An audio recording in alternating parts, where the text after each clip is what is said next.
18 मई 2015 को मुंबई के KEM यानी किंग एडवर्ड मेमोरियल हॉस्पिटल के अंदर एक महिला अपने जीवन की आखिरी सांस लेती है। वो महिला उस हॉस्पिटल के कोमा वार्ड के अपने वार्ड में उस बेड के ऊपर 10 साल से नहीं, ना ही 15 साल से, बल्कि वो महिला उस बेड पे लगातार 42 साल लेटी रहती है। उस 42 साल के दौरान एक सुप्रीम कोर्ट के अंदर पिटीशन पेश होती है और पिटीशन पेश में ये मांग की जाती है कि महिला को पार्थिव यूथेनेसिया को अलाउ कर दिया जाए। सुप्रीम कोर्ट के अंदर लगाई गई पिटीशन सुप्रीम कोर्ट द्वारा खारिज कर दी जाती है, लेकिन सुप्रीम कोर्ट के द्वारा दी गई गाइडलाइन जिसके आधार के ऊपर भारतीय कानून चेंज हो जाता है। नमस्कार, मेरा नाम है धर्मेंद्र और आप देखना शुरू कर चुके हैं TVC वायरल हिंदी।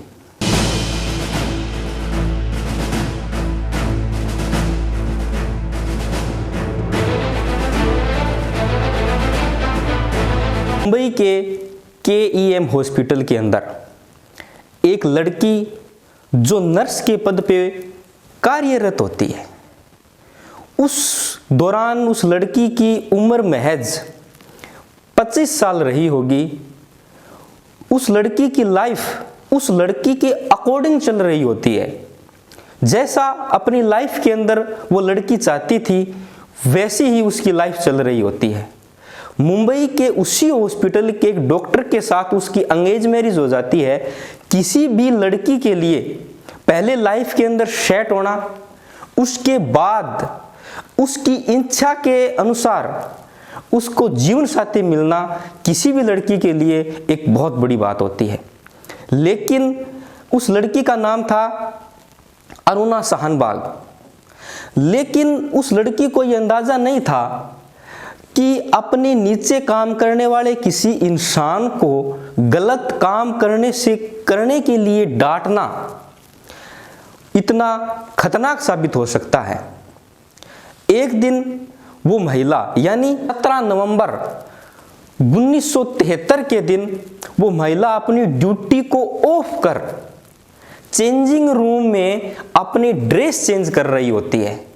उसी दौरान पीछे से एक इंसान आता है, वो उस लड़की के साथ रेप करने की कोशिश करता है। उस इंसान के हाथ में कुत्ता यानी डॉगी को बांधने वाली चेन होती है। उस चेन से उस महिला का गला दबा देता है और गला इतनी जोर से दबाता है कि ऑक्सीजन सप्लाई महिला के माइंड तक नहीं हो पाता और महिला बेहोश हो जाती है। वो इंसान ये सोचता है कि ये मर चुकी है और वो वहां से भागते वक्त महिला के हाथ की अंगूठी और ईयरिंग निकाल करके वो वहां से ले जाता है।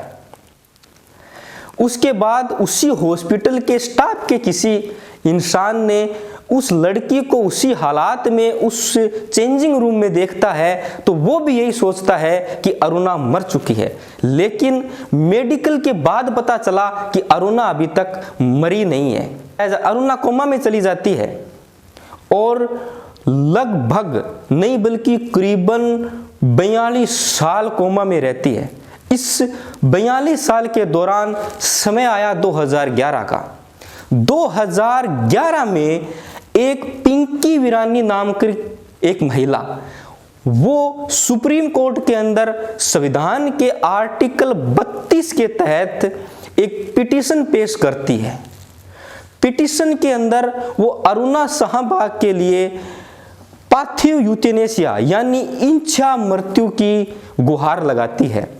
सुप्रीम कोर्ट एक डॉक्टर की टीम बनाती है और उस डॉक्टर की टीम के आधार के ऊपर ये पूछताछ करती है उस हॉस्पिटल के स्टाफ और हॉस्पिटल के डॉक्टरों से कि क्या अरुणा शाहनबाग की कंडीशन क्या है। उस वक्त डॉक्टर यह कहते हैं कि अरुणा शाहनबाग का माइंड है वो पूर्ण रूप से डेड नहीं हुआ है।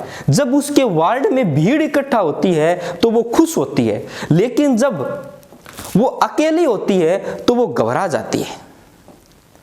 और जब हम जो उसकी लाइफ को बचाने के लिए जो लाइफ सिक्योरिटी सिस्टम दे रहे हैं उसको वो अच्छे से ले पाती है, जैसे जूस वगैरह। तो हम ये कह सकते हैं कि अरुणा की जो माइंड है वो पूर्ण रूप से डेड नहीं हुआ है। लेकिन कोर्ट पिंकी वीरानी को अरुणा शाहनबाग की नेक्स्ट फ्रेंड नहीं मानता है। कोर्ट ये कहता है कि जिसका कोई नहीं होता उसको मान लिया जाए कि यूथेनेसिया के लिए पिटीशन उसका नेक्स्ट फ्रेंड लगा सकता है। लेकिन कोर्ट यह कहती है कि हम तो इस लड़की की यानी अरुणा शाहनबाग का नेक्स्ट फ्रेंड इस हॉस्पिटल के स्टाफ को मानते हैं, जो पिछले 42 साल यानी कम से कम 4 दशकों से उसकी सेवा कर रहा है। डॉक्टरों से जब पूछा गया, उस हॉस्पिटल के स्टाफ से पूछा गया, तो हॉस्पिटल के स्टाफ ने कोर्ट से यह कहा कि हम नहीं चाहते कि अरुणा शाहनबाग के लिए सुप्रीम कोर्ट पार्थिव यूथेनेसिया अलाउ करे। अगर प्राकृतिक डेथ होती है तो कोई बात नहीं, बल्कि हम इसकी सेवा कर रहे हैं, हमें कोई दिक्कत नहीं है। इस आधार के ऊपर सुप्रीम कोर्ट पिंकी वीरानी की लगाई गई इस पिटीशन को खारिज कर देता है, लेकिन एक गाइडलाइन देता है, जिस गाइडलाइन के आधार पे भारतीय कानून में चेंजिंग आई। आईपीसी यानी इंडियन पेनल कोड का सेक्शन 309 जो अटेम्प्ट टू सुसाइड को गुनाह मानता है, उसको उस गाइडलाइन के आधार के ऊपर निरस्त कर दिया गया। सुप्रीम कोर्ट की गाइडलाइन थी कि अगर हाई कोर्ट अलाउ करता है, हाई कोर्ट ये मानता है कि इसको पार्थिव यूथेनेसिया के आधार के ऊपर मरने के लिए छोड़ दिया जाए, पार्थिव यूथेनेसिया अलाउ कर दिया जाए, तो अलाउ तभी होगा जब हाई कोर्ट की सहमति होगी। इस आधार पे इंडियन कॉन्स्टिट्यूशन के आर्टिकल 21 के अंदर राइट टू लाइफ के साथ राइट टू डेथ भी जोड़ दिया गया और इंडियन पेनल कोड का सेक्शन 309 निरस्त कर दिया गया। आज के इस वीडियो में इतना ही, लेकिन अगले वीडियो में हम जानेंगे कि जो सोहन लाल जिन्होंने अरुणा के साथ रेप करने की कोशिश की, उन्होंने ड्रॉबरी की, उन्होंने अटेम्प्ट टू मर्डर किया, उसको कितने साल की कोर्ट सजा देता है, किस आधार पे देता है, कौन से वो फैक्ट थे जिसके आधार के ऊपर कोर्ट उसको सजा देता है और वो कब बरी होता है, ये हम अगले वीडियो में जानेंगे।